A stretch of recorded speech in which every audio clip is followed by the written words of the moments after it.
Okay, this is my Micarta Monday shop talk. I'm gonna go as fast as I can. I've been working in the shop, kind of taking it easy.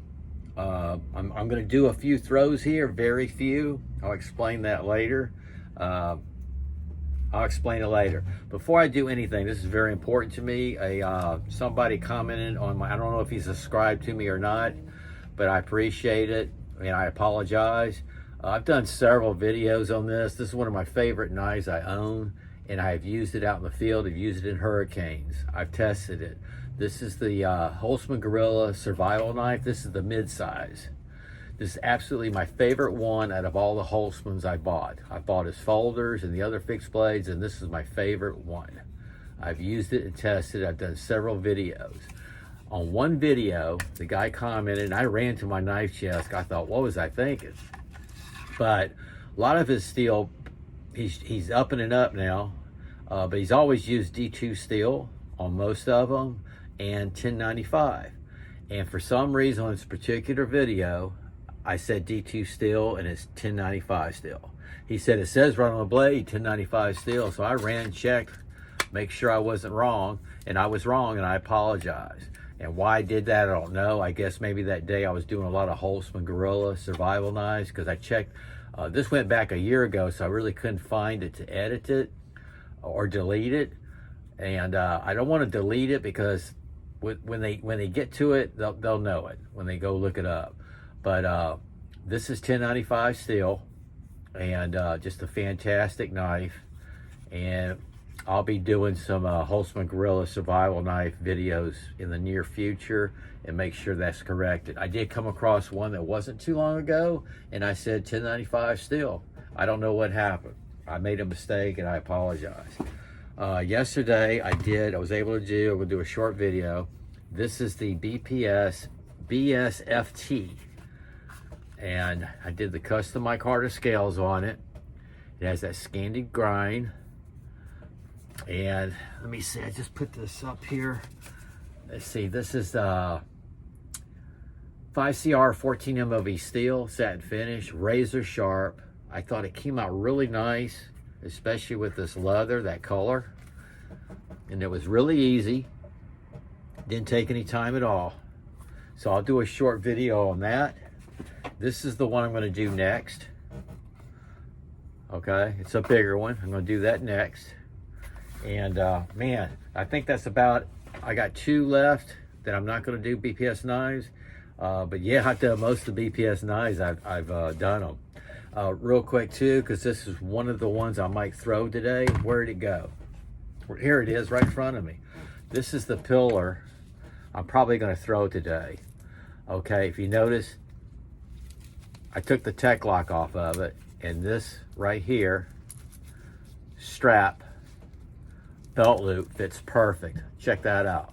I love this so much better than the tech lock. It fits perfect. Where did I get that from? Because this, my friends, I came up with it this morning. It's one of the ones I'm going to do leather. This is my cold steel sandmai. Yep, I'm going to do this in the leather. The leather came in this afternoon late, the leather I need to use, and this is going to be absolutely beautiful. I've already taken the well, I took the belt loop off of it. It's ready to go next weekend. Yep, so that's what I'm going to do. I'll get to that in a second. I'm going to be doing this. Okay, I think that's going to look sharp. And definitely this. I've already got the belt loop off of it. It's ready to go. This is off grid. The tracker, snakeskin micarta. That's going to look sharp with the leather. And I'm probably going to do this. This is the Orla. Okay, what's happened is, I'll put these away. What's happened is I used that thick leather, and it took me most of the day to do what I did today, but I got it done. This is what I did the other day, remember? And I had to use these because the eyelets didn't fit, it was so thick. Now mind you, I'm showing these leather sheaths, they're not finished. They're all rough on the outside, I gotta finish that all up. This is the SC4, and I kind of gonna keep it, you know. I'm not gonna waste the leather. It's heavy duty. It's just it doesn't have the eyelets. And on that, because my leather came in today, this is what I needed. Had I had this, I would have really zipped through some knives today. Yep, I would have gotten the ones done I showed you. It's just a process I've got down now. But I went ahead and did this look on this fleeca. See? Because I was waiting on that leather, it wasn't coming, so I was using the thick leather, and actually works really well with this. I'm going to take this lanyard off. This is the one it came with. I really don't need it. Especially since I got a, I know, yeah, he cut it. He cut it. There we go. That's just a nice, compact, concealed carry. Looks really nice. Nice leather belt loop. So I kept that. But then I was determined. This hadn't come in yet. This only came in a little bit ago. That's the thickness I needed. That's a 6, I believe it is. 5 or 6. What I've been using is 8. It's heavy duty. So this is the 8 still, but look at the eyelets. I got them in. How'd you do that, Steve? This is the Kaiser Baby. Okay, check it out. Isn't that cool? What I had to do, I was so determined. It took me all day. It really did. It took me most of the day, and it was a mess. I really love working with leather. I respect it. I have so much to learn about it.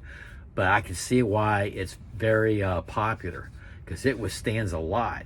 I ended up sanding this leather on the rough side down to the thickness that I needed. Yep. And I also sanded the sheath where the eyelets go, until it was the right thickness where I could put my eyelets in. Isn't that cool? Because these are number 12 eyelets, which are the largest ones that I found. Okay, and it worked. How about that? So I made it work, and use the hardware for the sheath, the loop. And this is the Kaiser. But yeah, I sanded this down, and had I had this, I would have just gone right through it. But I'm tickled with it. It has the heavy duty belt loop, which that thicker stuff, I still have a roll unused. It's 12 by 12. I can use that for belt loops. But this is going to be awesome, especially on this and my other ones I showed you. Okay, I think that's got everything covered. I'm going to do a short on the BPS, and probably on my pillar. I'm probably going to throw. I basically worked on leather sheaths today. It's just, it was a lot of fun. I'm really liking this this new thing. I'm calling it sandwich. That's what Isaac Knives of Knowledge. I haven't got to reply to comments, but yeah. This is just the way I want to sandwich some of my Kydex sheaths. It feels just like leather. You know what I mean? It feels just like leather, except it has the sheath inside there. Like some leathers have sleeves, leather sheaths have sleeves. That's basically what I'm doing, and it's a lot of fun. And I said I was going to give it a shot, and there you go. And again, these are all rough. I'm going to finish them up next week, and there's some things I got to get. I'm going to go check out Last Chance Knives. He mentioned some stuff, and I saw it on Amazon. I got on my list, some of it.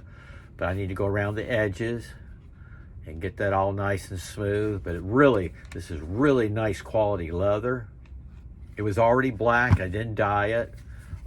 It got a little messy on me, but it washed off. It washed off. It was mainly like dust, so you really need to wear a dust mask. I was surprised when I was sanding it down. And I'm tickled with this. And that's something cold steel from the Sandmai. That belt loop fit perfect on my SOG pillar. And that carries really nice now. I don't have that tech lock, horizontal, vertical, or sticking up in your ribs. I just can't stand it. That's why I'm doing this on some things. I might carry that tomorrow. Okay, everybody. Y'all take care and have a good evening.